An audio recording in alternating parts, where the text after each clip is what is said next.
Yep. I guess most of you guys were on the conference last night, so there's not a lot to say that hadn't been said. SEC championship game, awesome opportunity for our guys. I told them last night, you earned the opportunity to play in this game. This was not given, this was earned. This was not picked by a committee. It was on the field, and two teams that already played once. Both played really daunting SEC schedules, and get a chance to battle it out to see who the SEC champion is, which a lot at stake and always is. But playing a really good football team. Coach DeBoer's done a great job with them, playing at a high level. When you look at both sides of the ball, they complement each other, playing really well offensively and defensively. I think that's important to being successful in our conference.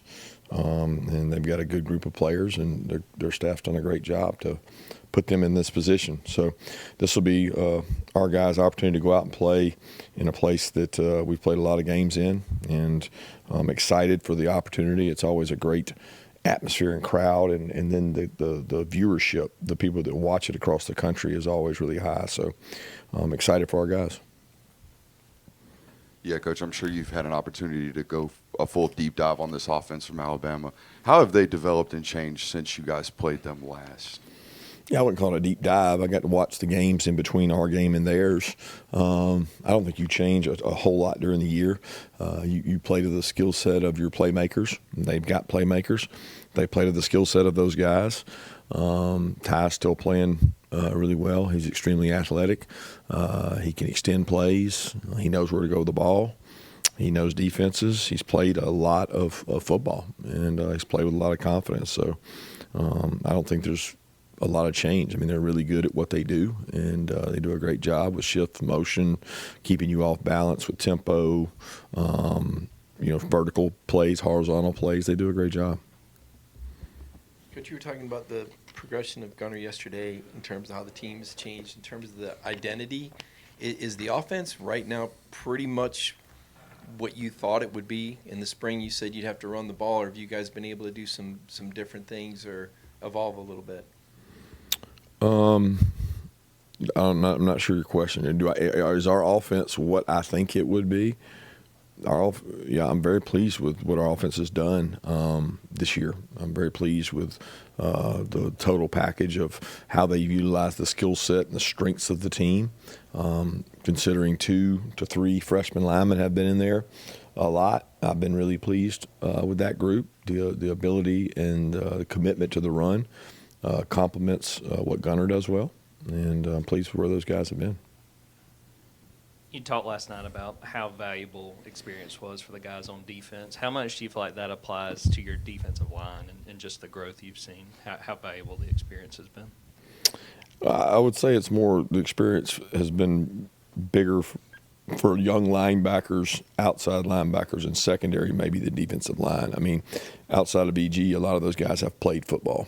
And EG is a guy that's gotten better with time and gotten more comfortable. But a lot of those guys were experienced coming into the year. And I don't think any of our early struggles were a testament to anything about the defensive line. It was just more a matter of growth and getting more experience and executing at a higher level at all positions.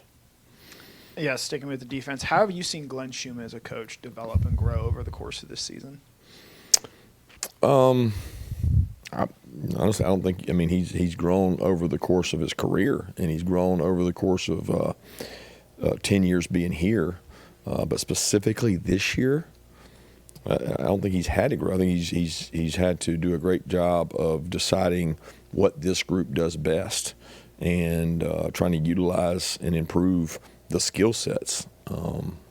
We don't have a dynamic, clear-cut, dominant rusher. We've had some of those in the past with Jalen and Michael both coming out early, and Ty, those guys not being there. It was a little bit of an adjustment to get the younger players groomed faster. But I can't say that Schumann's had to grow. He's had to utilize what we have. Yeah, to kind of follow up on that, you answered it a little bit, but you said the other night the coaches have figured out who we are on defense, utilizing those skill sets. What is the process like that, and process of doing that, and how much of it is just you've got to see what it looks like in the game before making some of those changes? Yeah, I don't know if there's a lot of changes made, guys. I mean, I think y'all are making a bigger deal about something that, I mean, we're improving. We've played better, but, you know, some of the offenses we played have been really explosive. I mean, Ole Miss is a really explosive offense. Tennessee is a high octane offense, and they get a lot of snaps. They go with tempo. They score points. Alabama's done that. So some of it is how you play. Some of it's who you play. And some of it's how you change and adapt. And I think we're always trying to change and adapt. Kirby Signing Day is coming up Wednesday. Are there any advantages to it being the week of the SEC championship game? Any disadvantages? How are you going to handle the scheduling, and would you like to see the date changed? Yeah, I mean, change to win. Win's a good time to have it.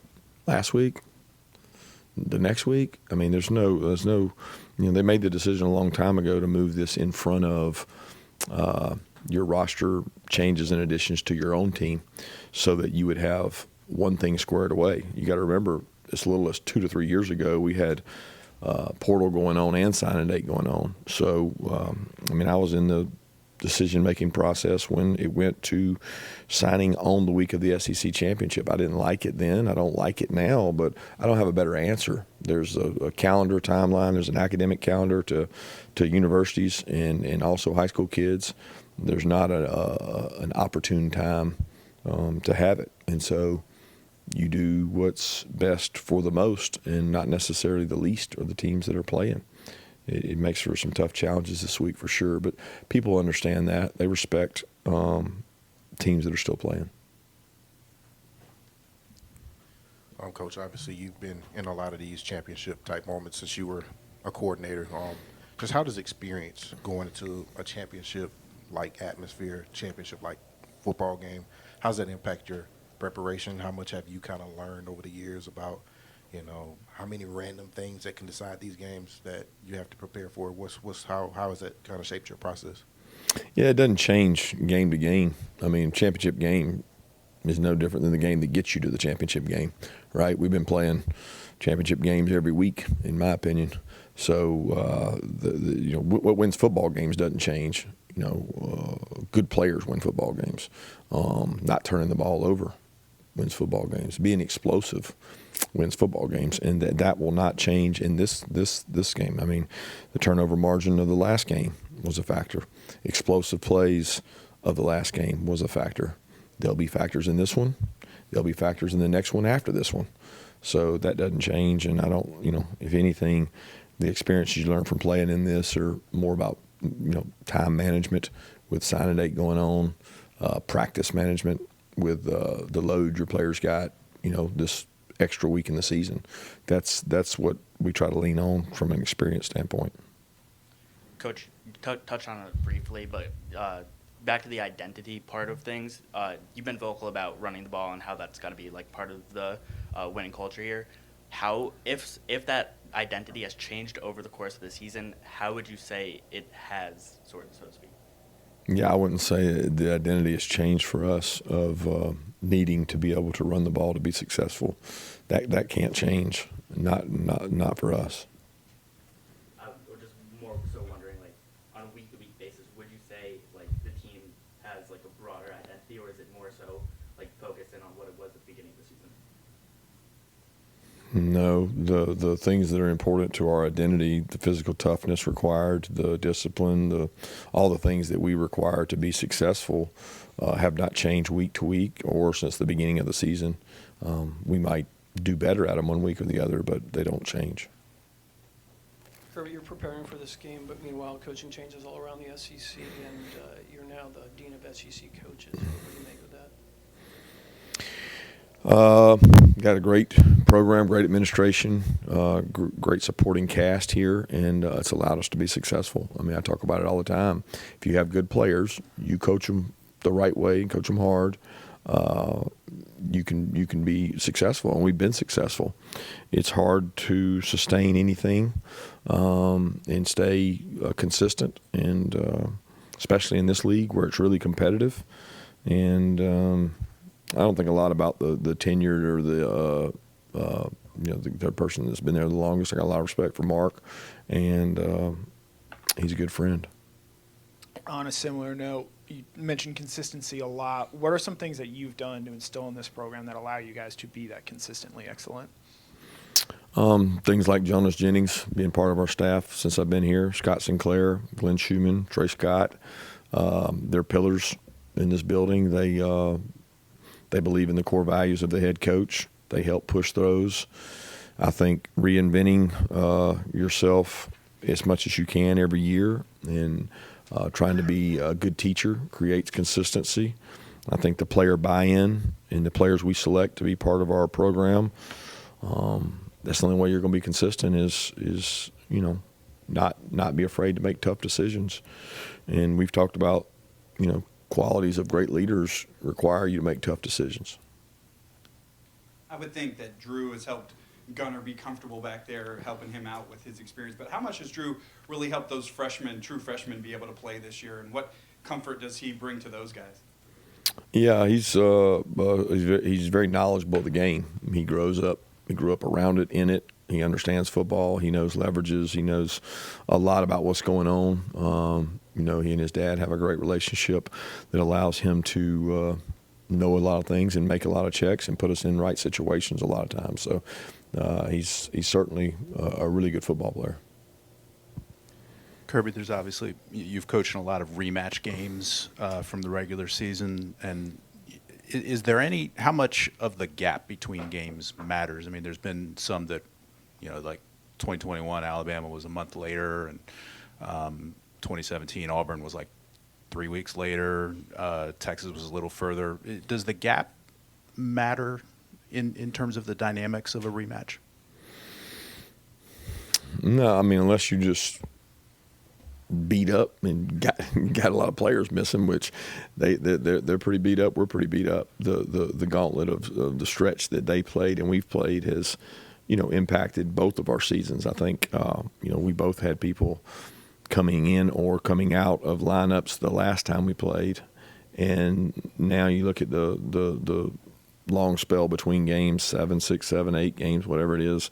It's both teams are coming out of and coming into injuries. But in terms of the X's and O's and the schemes, in terms of the gap, I don't think so. I mean, you evolve as a team. You have trends, but good teams do what they do. There's not going to be a lot of change, and both these teams are good teams. Yeah, where have you seen Gabe and Quintavious just progress the most throughout the year, and especially looking back on that first matchup with Alabama since then?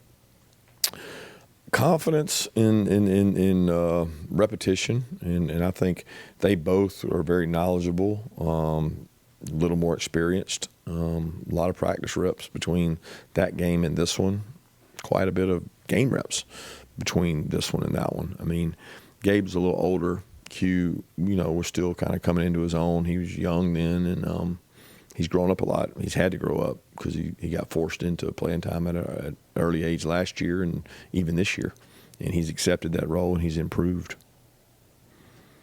Coach, obviously a lot of shifting landscape in the SEC. I guess kind of a two-part question. One, what did you think about Lane's decision to go to LSU? And two, when there's this many new coaches, is that going to make for a lot of – I mean, there's a lot of off-season work anyway, but does it add even more now that there's going to be so many different faces and new schemes, X's and O's coming into the league? I mean, I think most of these guys are descendants or they come from a tree of coaching, and there'll be similarities. I mean, we have tape of every team we play. We have tape of every team that those guys coached. So there'll be some carryover in terms of – the new coaches, but it's a long way away before we start worrying about that. I don't envy the position he was in. I think it's a really hard position to be in and to navigate. I think Coach Saban addressed it best. It's not we're in a time frame where ADs and people are making decisions in a timeline that's not congruent with the season and the playoffs. So it makes for really difficult decisions. Drew Brennan helped you guys with some of these big game weeks. Do you think the history against Alabama something he may help with in terms of if there's, any mental hurdle or just external noise that will come up, during a week like this? He's helped every Alabama game since 2020. He does a great job. Time for one more question. Coach, earlier in the season, you talked about how the quarterback is in the position to make the most decisions behind yourself and the offensive coordinator. How has Gunner improved in that area over the course of the season? Yeah, he's had to make them. Like you get more comfortable doing things the more you've done it. It's called experience, and he's gained that. So he's forced into every play. Do I do this, this, or this? There's very few plays that are just as simple as you do this. And I think that gives you options. It makes you right more. And I think more teams and everybody in the country is really doing it. Is putting a lot on the quarterback. And he's done a great job in terms of making the right decision with 2-3 options. And that puts you in an advantage. It also puts stress on that position. And they got to be able to handle it and make good decisions.